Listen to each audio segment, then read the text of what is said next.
از فرزند دل نمی کنم. حالیا او را در آغوش خواهم کشید. میگوید پدری سال خورده میرزا بیکا پولاد که در مرکز خدمت رسانی اجتماعی به پیرانسالان و معیوبان در شهر خوجند زندگی میکند. او زیاده از 7 سال است که چشم به سوی فرزند دارد. دو دیده بر راه میدوزد به امیدی که تا فرزند جگربندش آید و گوید بیا اید رفتیم شما را به خانه میبرم. من بگم که پسرم خدا رازه پدر رازه، نه فرزند دل نمیشکنم. آریپا و سید نیسا مادری 86 ساله است که 6 سال این جانب چشم به سوی نبیرگانش دارد. او هر لحظه دعا میکند که از حالش خبر گیرند و یگانه چیزی که تسکین بخش دلی ریش ریش او مانده است این امید است. او تنها امید دارد و باز هم تکیه به خدا میکند که روز نزدیکانش برای خبرگیری او می آیند. او حالیا انتظار صدای طفل شکرخندش، صدای گام زدنهای یار دلبندش، صدای آمدن نبیرگان دلبندش را انتظار است. آمدن آدمان خیرخواه و نکوکار، نفرانی به ایمان و به وجدان را انتظار است. او میگوید از مسلمانان چشم امید دارم. زیگیره که اینجا من های دختر میکنم پسر میکنم و همه ها تولا میکنم که من نگاه کن تو من همینجا غریبه و کار نکنه دو گیران بوده لازم کنه خانم نیست به جا میکنم شرفه اوی میکنم زخمشم همین به بچم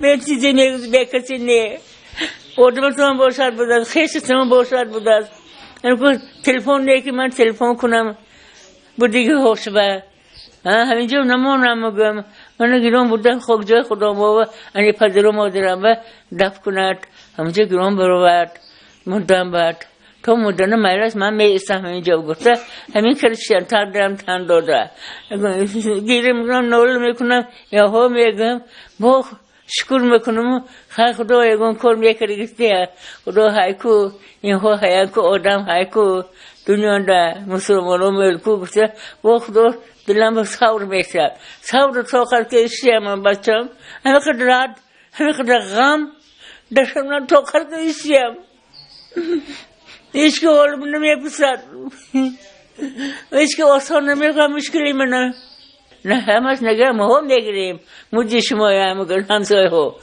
ها چیزه باید 4 سال 5 ساله همسایه خبر میگیرن؟ ها خبر میگیرن چیزه گم گفته که میکرد میبیان میخیر سیوق قیوق جگر بخته میبیان برای همسایتان شما چی گفتم میخواهید؟ من همسایه بکن اکن کسلوشان های شروعیتاشون میبدارد نمیبدارد همه زیاری نمیکنم نبیتام میگم اکن امیدم از خدایو همه امیدوار میشم که خدا این ساخته رو ساخت رسته سلامت به خطاری کب الهیم این ساخته الهی مردم همینجا نماند گفته ارزم همین. با یکی از منطقه های شهر خوجند میگذشتیم و بینایی را دیدیم که خیلی زمانوی. به آن بنا داخل شدیم دیدیم که خیلی حزن آور بود زیرا پدر و مادران سال خورده با درد انتظار می نشستند. حالا در مرکز خدمت رسانی اجتماعی به پیرانسالان و معیوبان در شهر خوجند زیاده از 60 نفر پدران و مادران دلریش و جگرخون زندگی دارند که با هر راه به اینجا آمدند. یکی را خانه‌اش را فروختند، دیگری را نخواستند که با فرزندانش زندگی نماید، سومین را به استراحت میبریم گویان فریب دادند.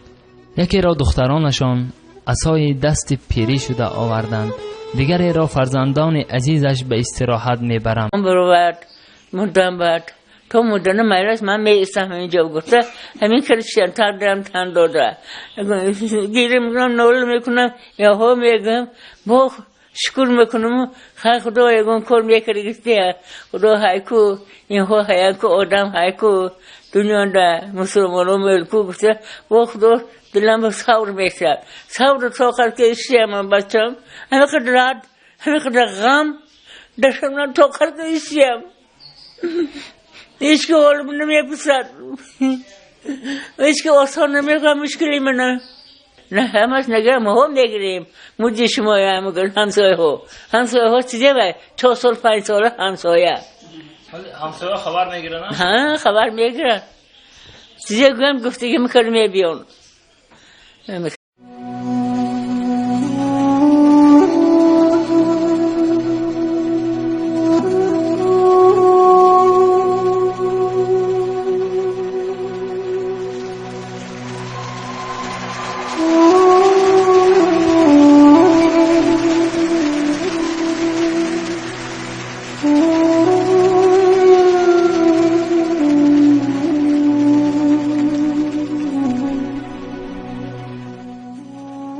از فرزند دل نمیکنم، حالیا او را در آغوش خواهم کشید. میگوید پدری سال خورده میرزا بیکا پولاد که در مرکز خدمت رسانی اجتماعی به پیران سالان و معیوبان در شهر خوجند زندگی میکند. او زیاده از 7 سال است که چشم به سوی فرزند دارد. دلبندش صدای آمدن نبیرگان دلبندش را انتظار است. آمدن آدمان خیرخواه و نکوکار، نفرانی به ایمان و به وجدان را انتظار است. او میگوید از مسلمانان چشم امید دارم. زیگیره که اینجا من های دختر میکنم پسر میکنم همه ها تولا میکنم که من نگاه کن تو من همینجا غریبه و کار نکنه دو گیران بوده لازم کنه خانم نیست به جا میکنم شرفه اوی میکنم زخ میشم همین به بچم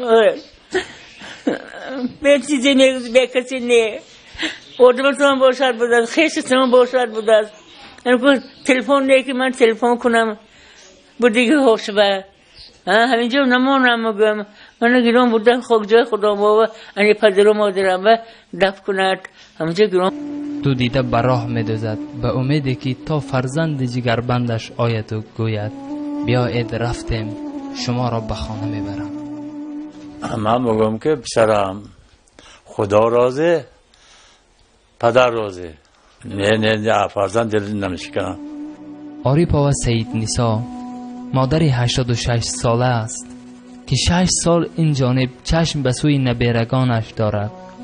او هر لحظه دعا میکند که از حالش خبر گیرند و یگانه چیزی که تسکین بخش دلی ریش او مانده است این امید است.